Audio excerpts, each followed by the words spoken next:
has. Dallas Morning News. Hadn't been that long ago since you played Philadelphia. Where have you seen? Where do you feel the offense is now, based on where you were when you played them? Where have you gotten better? Well, I think the overall execution's been very consistent over the last couple of weeks.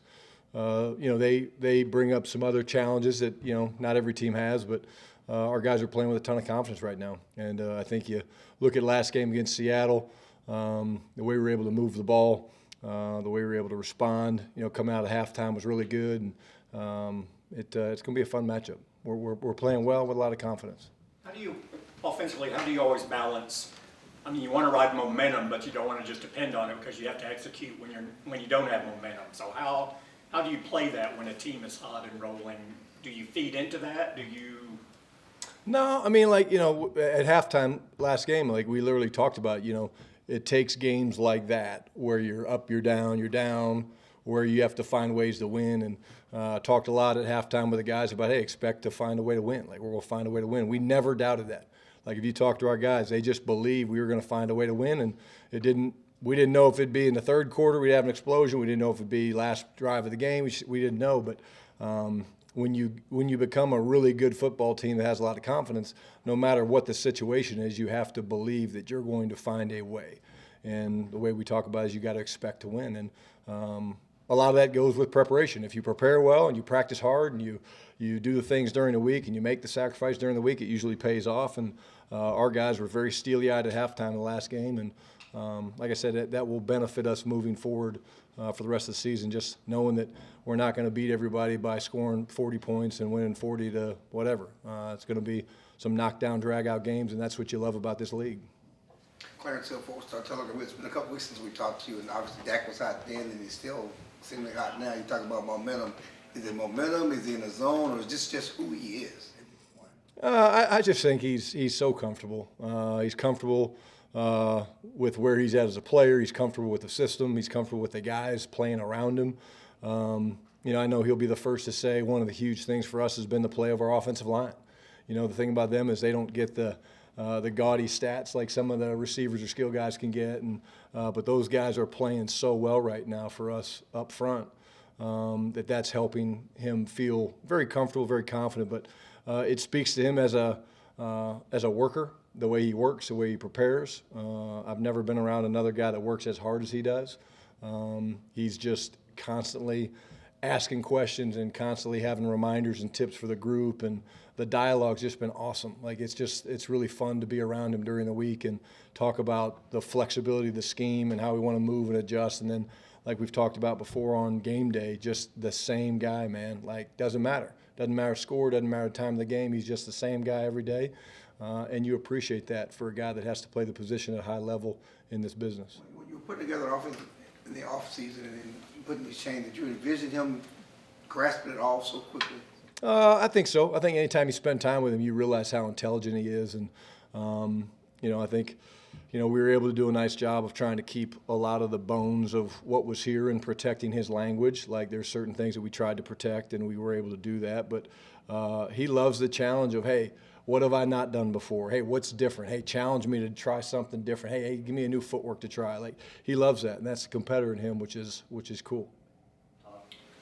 Todd Archer with ESPN. When you say Dak works as hard as anybody you've been around, does that also include getting himself physically ready to play and the stuff that you see him do? Absolutely. I mean, you can't play this position at the highest level like he does, really all these guys do, without, again, taking care of your mind, but also your body. Just the way you rehab, the way you spend time and effort, just, with the massages and all the things in terms of the rehab. And he's a veteran player who has a routine, and, whether it's all the different things he's doing in the weight room and all the different things he does outside the building, you can't play this position at a high level because you're going to take lumps, you're going to take hits, you're going to take shots, you're going to be sore, you're going to be, not feeling great during the early part of the week where you got to get those throws, you got to get those reps. And so it's just it's a credit to him, but also it's the veteran experience that, you watch some of these young quarterbacks around the league, and as they struggle, they're learning. It's a quick little note. I remember I was in St. Louis with Austin Davis, and he got forced into duty when Sam Bradford got hurt, and he's played 4 or 5 games for us, and actually played okay.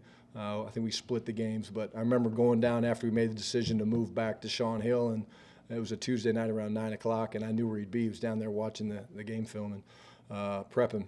And I went and talked to him. I told him, I said, hey, we're going to go back to Shawn Hill this week. And he was like, almost like relieved, like, hey, Shotty, man, this is hard. This is really hard mentally and physically to do this. And it was a cool reminder for me, even after, 10, 12 years in the league, that the pressure on these guys to prepare mentally, being around Andrew Luck and seeing what Andrew had to do every week to get his body ready to play. The guy didn't sleep.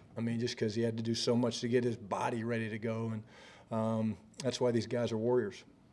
Speaking of that a little bit with Tyron, have you been around a guy playing that position who has this practice schedule that he has and still is able to maintain what? Yeah, Tyron's playing unbelievable, but I think some of our better years with the Jets, we had over 30 group that, whether it was Damian Woody, LaDainian Tomlinson, Bart Scott, guys like that, they were, you want to be intelligent with them. They don't lose the ability to play the game, and they almost put their coaching hats on a little bit during the week, and that's the benefit of having played so many games. But Tyron and the entire offensive line is just playing at a really high level right now, and if once you figure out that routine, it helps you work through the rest of the season. Saudi's the Athletic. Ryan, we know the rapport that CD has with Dak, but for Jake Ferguson to start developing that and really showing up the way he is, how important is it specifically from the tight end position for the quarterback to have that, for the quarterback to be successful?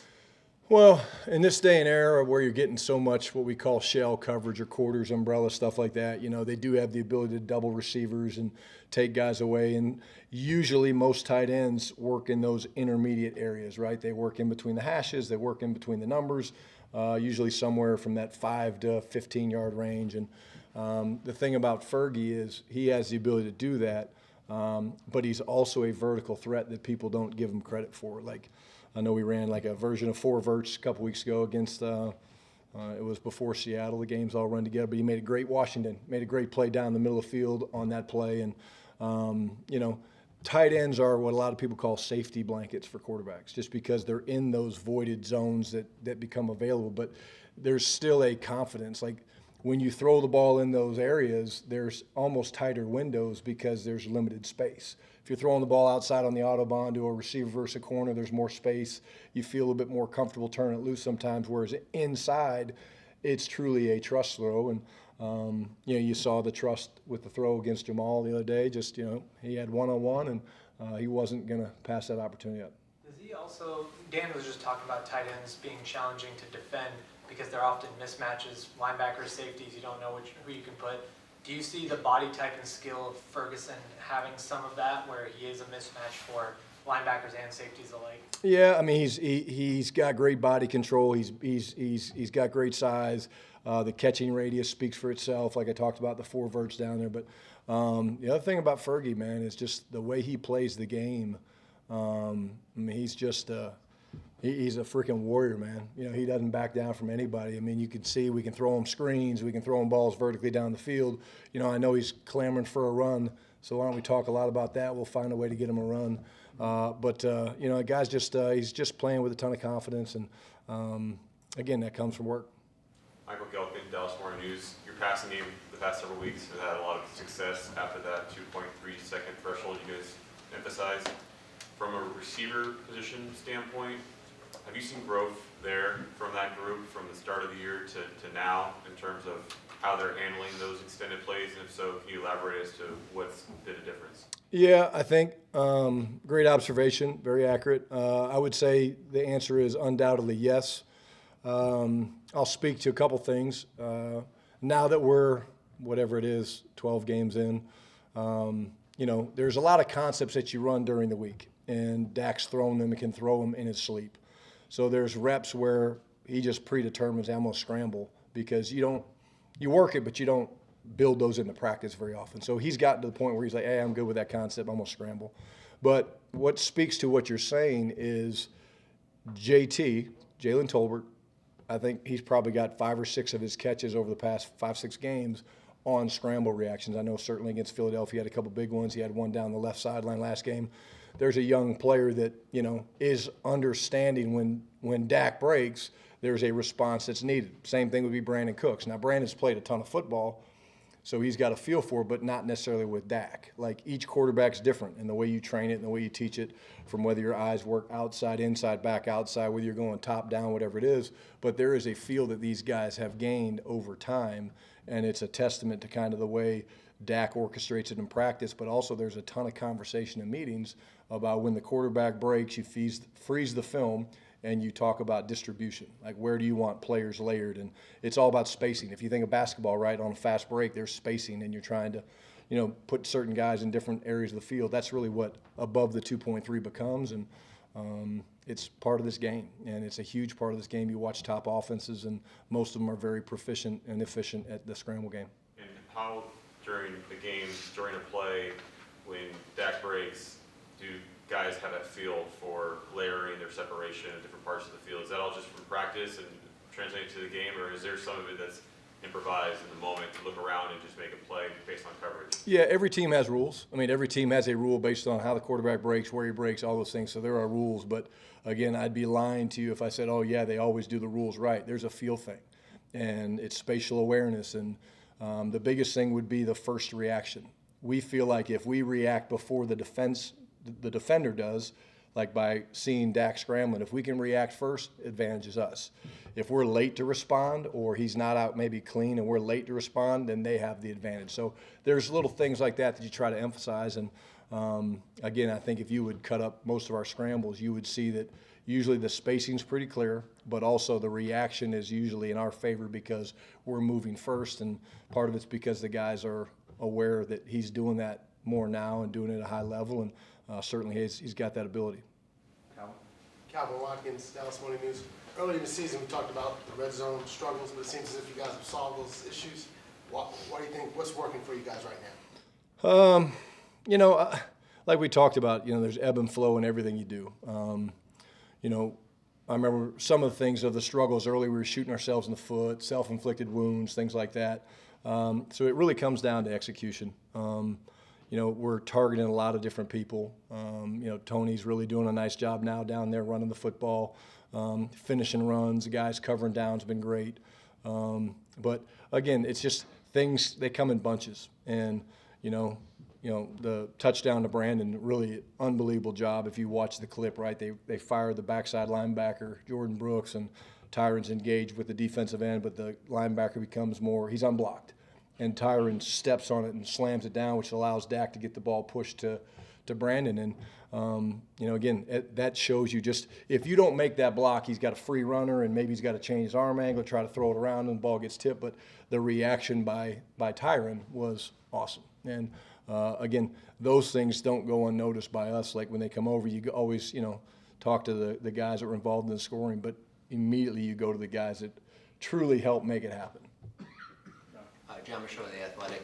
Your time coaching in this league, what do you think the key is to winning at home, and why do you think that this team has been able to put together the league's longest home winning streak? Yeah, I think the fans are awesome. Again, I've coached and played in basically all the stadiums but one, Vegas, and just when this crowd gets going, they're awesome. I think we're very comfortable just on the surface, playing on the turf, and there's nothing like this. Like when we were in Seattle, right? We were really good at home. When I was young and in Kansas City, like we were really good at home. It's a huge part of having success in this league, and I think part of it is routine. Like how to go to the stadium, what it's going to feel like walking to the stadium, what your locker is going to look like. Whereas sometimes you go into a foreign play, hey, what's the turf look like? Is it soft? Is it hard? What is it like? Our guys know what to expect, and you can kind of visualize that, which certainly helps this group just kind of know, okay, hey, I know what my routine's going to look like, what it's going to feel like at home, and again, we've been able to get off some good starts, and like I said, the fans get a huge part of that. Justin Barnes, Pro Football Network. Coach, can you talk about the run game specifically and what you've seen from the first 2 trimesters of this season and what you want to see more of now that you're going into December football? Yeah, I think the run game always takes the longest to get going. You know, the way we're forced to practice nowadays with the restrictions and things is, especially the way we were during training camp with the limited group of offensive linemen, it always takes a little bit longer. I would say that, you know, right now our combination blocks and the things we're doing in the run game, getting movement at the front level, is better than it was before. I also think that the receivers don't get enough credit. You know, CD gets a ton of, you know, credit for what he does, but again, they're all blocked. You know, again, everybody, you know, I'm sure the question's coming about MG, but like after the game, no one was more excited about the win than MG, and MG said, "Hey, Shotty, I deserve a plaque for all the crack blocks I'm doing," and I say, "Hey, buddy, we'll make sure you get one of those." But it's an unselfishness of the entire group. And you watch the way Rico and you watch the way Tony are finishing runs, and then the way our offensive linemen, Terrence Steele, Tyler Biotic, are all covering down. That's very disheartening to the opponent when they see, you know, it all kind of coming together. So certainly areas we can improve with. But again, I'm very comfortable and confident right now with our combinations, how hard we're running, and then everybody's involved. Christy Scales, Cowboys Radio. In regards to Kamonte Turpin and his expanded role in the offense as the season has continued, were there specific moments or milestones that you saw in practice, or is it as simple as the learning curve of having a full off-season in camp, not just for him, but coaches learning what he can do? Yeah, you know, it's a great question. I'm glad you talk about Terp. So one of the cool things about being here last year and, you know, having the flexibility to kind of look at different things was when Terp was out there, you just felt how fast he is. Like, you just felt it. Like, and so, again, he would probably tell you last year it did not come as naturally to him. So year one in the system, this year he has worked his ass off in his prep for the game and the game plan, and we're moving him around, and you just see the speed and the ability to make plays. And again, it's a testament to him, because if he doesn't work the way he does during the week, then we're not able to plug him into those spots. And you know, he's just an awesome compliment, because the long touchdown that he had against Washington, the safety was worried about Brandon, because obviously Brandon's extremely fast. But those two guys on the same side, that's a problem for a defense that wants to play too high, and the safety's really in a bind. And you saw Terp was able just to run past the Mike linebacker. And but you know, you've always seen the talent, you've always seen the speed. But if you ask Terp, the way he's prepping this year and the way he's diving into the game plan and understanding not just his role, but how it all fits together, it's at a whole nother level, and that's kudos to him, and extremely proud of him for that. Anybody have anything else?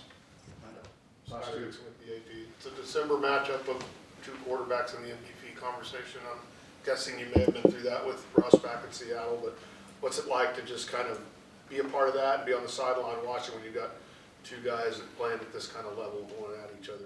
Well, I mean, these are always fun games, regardless of who the quarterbacks are. It's a fun game. It's a fun matchup. They're a good team. We're a good team. Obviously, division rivals. You know, it's going to be a fun game, and the quarterbacks obviously determine a lot of games, whether they play well, they don't play well, whatever it is. So they tend to get a lot of those. But we're very comfortable and confident that, you know, it's not just going to take Dak. It's going to take the entire group. It's going to take the run game, and I leave Jalen Hurts and those guys to DQ and those guys. The Turpin touchdown that you were talking about there, Brian, you obviously know the play call. We'll see about 3 steps into it. They're trying to play Tampa 2 with a guy at the line of scrimmage. Correct. About 3 steps down, and you say touchdown. Yeah, but if you watch Dak, again, cool clip for you guys to show up. So if you watch Dak, the guy was bluffing, trying to get us to do something from a protection standpoint. Terp's obviously really fast. But if you watch Dak, he actually moved the safety outside. So you have a choice in cover 2, right? You can try to move the safety in to throw out. You can move the safety out to throw in.